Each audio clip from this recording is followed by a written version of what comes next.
Co-design has become a bit of a buzzword in health, mostly due to community and funding expectations for increased participation of people with lived experience, including in research, which is associated with improving research priorities, interpretation, and translation. But what do we mean by co-design research?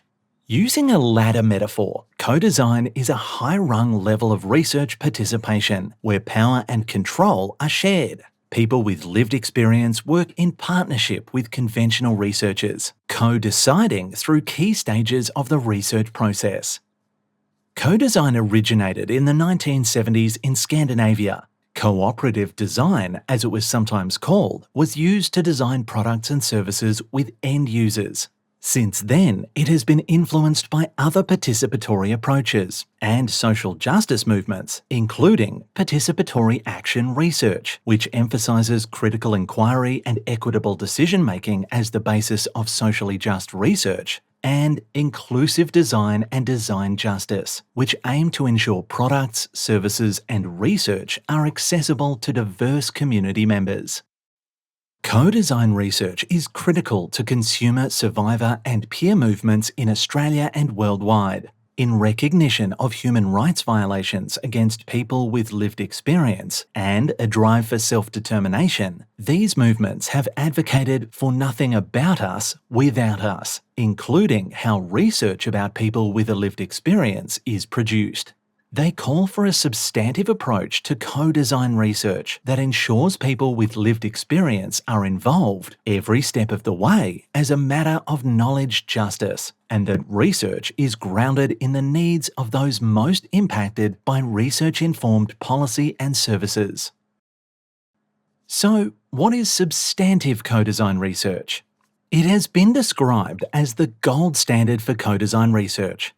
It involves people with lived experience and conventional researchers working in partnership through all stages of the research process. Lower levels of co-design involve, as a bare minimum, people with lived experience as partners in key stages of the research process. However, it is still the case that some research is called co-design when there is no evidence that people with lived experience were partners in key stages, or sometimes any stages of the research process. Or people with lived experience were only involved in co-designing an intervention, service, or system, but were not involved in any research aspects. What does the process of substantive co-design look like in practice? It has 4 key stages where people with lived experience and conventional researchers work together co-planning the research project, co-defining the research design, co-conducting the research, and co-disseminating the research findings. Co-planning means that people with lived experience and conventional researchers work together from the outset, building relationships, discussing governance, roles, resources, timeframes, and objectives of the research. They co-define the research design, including the research problem, aims, questions, methods, ethical issues, and dissemination strategies. They co-conduct the research, having a shared way of working and oversight of how the research is conducted.